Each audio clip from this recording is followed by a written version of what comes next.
ನಮಸ್ಕಾರ. ನಂದು Kuppalli village, Srinivaspur taluk, Kolar district. ಇದು ನಾವು ಐರೋಪ್ಲೇಸ್ ಯೂಸ್ ಮಾಡೋದು, ಇದು ನಾಟಿ ಮಾಡಿ ಕೋಸ್ ನಾಟಿ ಮಾಡಿ 20 ದಿವಸ ಆಗಿತ್ತು.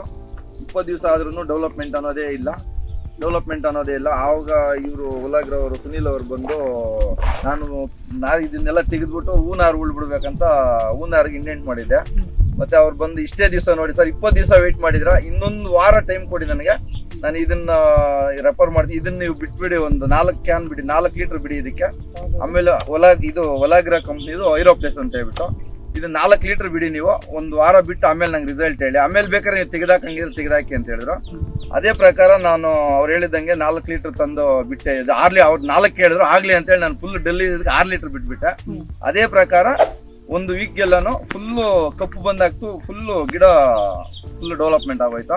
ಅವಾಗ ಒಂದು ವಾರಕ್ಕೆ ಅವ್ರು ಬಂದು ನೋಡಿದ್ಮೇಲೆ ನನಗಿಂತೂ ಜಾಸ್ತಿ ಅವ್ರಿಗೆ ಖುಷಿ ಆಗೋಯ್ತು. ಹೋಗ್ಲಿ ಬಿಡಪ್ಪ, ತೆಗೆದಾಕ್ಬೇಕಂತ ತೋಟನ ಇಟ್ಕೊಂಡಿದ್ದೀರಲ್ಲ ನೀವು, ಈ ತರ ಅದನ್ನೇ ನಾವು ಸ್ಟೇಡಿಯಂ ರೆಡಿ ಮಾಡಿರಲ್ಲ ಅನ್ನೋದಕ್ಕೆ ಅವ್ರಿಗೆ ಖುಷಿ ಆಯ್ತು. ಅದೇ ಪ್ರಕಾರ ಇದು ಬಿಟ್ಟ ಮೇಲೆ ನನ್ನ ತೋಟ ಇಟ್ಕೊಬೋದು ಅನ್ನೋಂತ ಹೋಗ್ ಬಂತು ನನಗೆ. ಇಲ್ಲ ಅದಕ್ಕೆ ಮುಂಚೆ ನಾನು ತೋಟ ಕಿತ್ತು ಬಿಸಾಕ್ಬಿಟ್ಟು ಚೆಂಡುವರ ಹೂವು ಇಂಡೆಂಟ್ ಮಾಡ್ಬಿಟ್ಟಿದ್ದೆ, ಚೆಂಡು ಹೂವು ನಾರು ಇಂಡೆಂಟ್ ಮಾಡ್ಬಿಟ್ಟಿದ್ದೆ ನಾನು. ಈಗ ಪ್ರೈಸ್ ಇದೆಯಲ್ಲ, ಸೊ ಈಗ ಅವಾಗ ಇಟ್ಕೊಳ್ಳೋದಕ್ಕೂ ಈಗ ನಿಮಗೆ ಎಷ್ಟೊಂದು ಖುಷಿ ಆಗ್ತಿದೆ. ಹೌದೌದು ಸರ್, ಅವಾಗ ಇದು ತೆಗೆದಾಕ್ಬೇಕಂತ ಹೇಳಿದವಾಗ ಬರೀ 65-70 ಸಾವಿರ ಇತ್ತು ಲೋಡು. ಮತ್ತೆ ಇದು ನನ್ನ ಫ್ರೆಂಡು ಇದನ್ನೇ ನನ್ನ ಜೊತೆಲೆ ಉಳ್ಳವನೆ 1 ಲಕ್ಷಕ್ಕೆ ಕೊಟ್ಟಿದ್ದಾನೆ. ಈಗ ನಾನು ಅದಕ್ಕಿಂತ 20 ದಿವಸ ಲೇಟ್ ಆಗಿದ್ದಕ್ಕೆ ಇವಾಗ ಒಂದು ಲೋಡ್ ಬಂದು 1,50,000-60,000 ನಡೀತದೆ. 50,000-60,000 ಅದು ಅವನ್ ಮಾರಿರೋದಕ್ಕೂ ಇದಕ್ಕೂ ಜಾಸ್ತಿ ಆಗಿದೆ. ಇನ್ನು 8 ದಿವಸ ಬಿಟ್ರೆ 2 ಲಕ್ಷಕ್ಕೆ ರೀಚ್ ಆಗುತ್ತೆ ಅಂತ ಹೇಳ್ತಾ ಇದಾರೆ.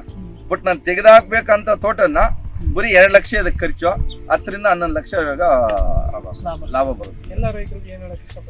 ಎಲ್ಲ ರೈತರಿಗೆ ಏನ್ ಹೇಳೋದಂದ್ರೆ, ಆತರ ಪಟ್ಟು ನಾವು ಯಾವ್ದಂದ್ರೆ ಅದು ಕೆಲ್ಸಕ್ಕೆ ಬರ್ದಿದ್ದು ಔಷಧಿಗಳು ಗೊಬ್ಬರಗಳು ಅದು ಇದೆಲ್ಲ ಬಿಟ್ಟು ಹಾಳು ಮಾಡ್ಕೊಳ್ಳೋ ಬದಲು ಯಾವ್ದು ಐಡೆಂಟಿಫೈ ಮಾಡ್ತಾರೋ, ಗೊತ್ತಿರೋರು ಯಾವ್ದು ಐಡೆಂಟಿಫೈ ಮಾಡ್ತಾರೋ ಅದನ್ನ ಮಾಡ್ಕೊಂಡು ನಾವು ಉಳಿಸ್ಕೊಂಡು ಹೋದ್ರೆ ನಮ್ಗೆ ಲಾಭ ಇರುತ್ತೆ ಅಂತ ಒಂದು.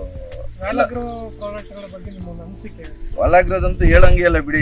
ಬಿಟ್ಟ ಮೇಲೆನೆ ನಾನು ಎಲ್ಲಾದ್ರಲ್ಲಿ ಇದು ಅಂತೆಲ್ಲ ಟೊಮೆಟೊ ಆಗ್ಲಿ, ಬೇರೆ ಬದನೆ ಗಿಡ ಇದೆ, ಎಲ್ಲಾನು ಅಷ್ಟೇ.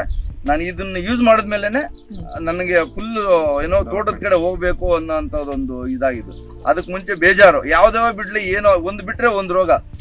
ಇವಾಗ ಗೊಬ್ಬರ ಸ್ವಲ್ಪ ಜಾಸ್ತಿ ಆದ್ರೆ ಅದಕ್ಕೆ ಇನ್ನೊಂದು ರೋಗ ಬರುತ್ತೆ. ಈ ಹೊಲಾಗ್ರದಂತೂ ನಿಮ್ಮ ಕಡೆಯಿಂದ ನೀವೇನ್ ರೆಫರ್ ಮಾಡ್ತಿರೋ ಅದಕ್ಕಿಂತನೂ ನೀವು 4 ಕೇಳಿದ್ರೆ ನಾನು 5 ಮಾಡ್ತೀನಿ, ಒಂದು ಎಕ್ಸ್ಟ್ರಾನೇ ಮಾಡ್ತೀನಿ. ಏನಂದ್ರೆ ಬೇಗನೆ ಬಂದ್ಬಿಡ್ಲಿ ಅನ್ನೋದು ಆಸೆ ನಮಗೆ.